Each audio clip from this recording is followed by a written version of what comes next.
My name is and I work for Incorporated.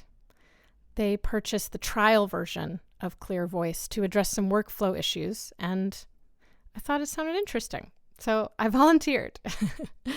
I am a level 2 floor manager, which means I spend several hours a day touring our industrial warehouse on the space station and taking really sensitive and precise measurements. The problem is you always go in with a quality assurance partner to corroborate your observations, but it's impossible to talk on the floor because of the machinery. And the protective gear we wear means we can't write notes or use sign language or anything, so you never really know what the other person is thinking. And then when we're done with our rounds, we have to spend a couple of hours in separate isolation booths for decontamination, and you can't use any communication device in there.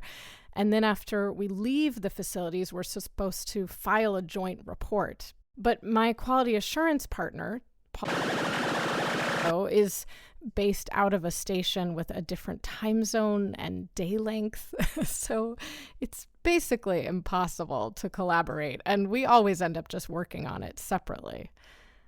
Anyway, at the end of the day, a lot of errors creep in because of all these communication issues.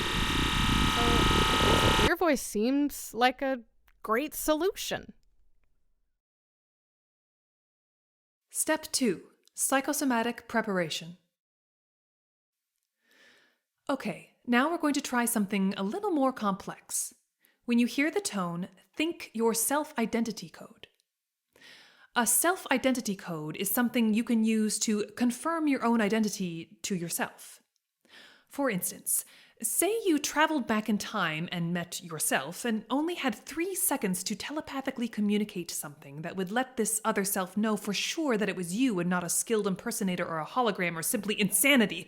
What message would you send to let yourself know it was really you? Think it now.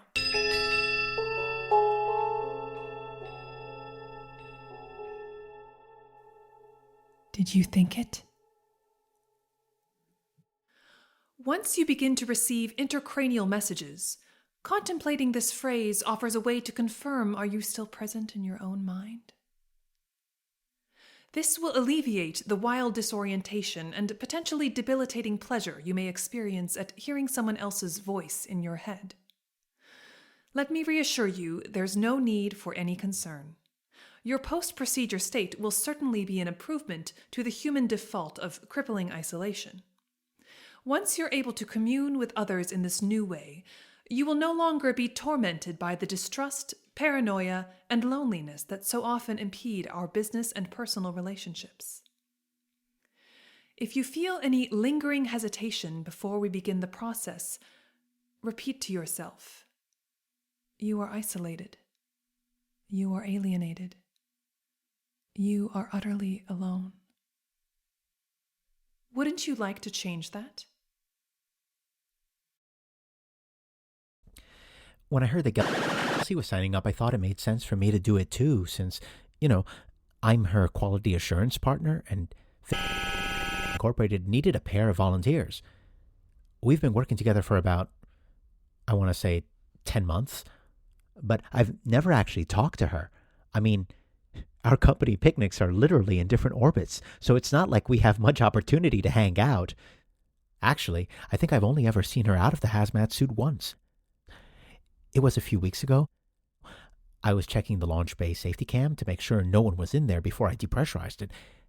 And normally Gelsey and I leave K5 at different times, but that day, I flipped on the viewfinder and there she was, on the screen, waiting for her ride. And it was weird because, like I said, I've only ever seen her through billowing clouds of steam and a bunch of gear with a giant helmet on. But somehow, I know right away it's her.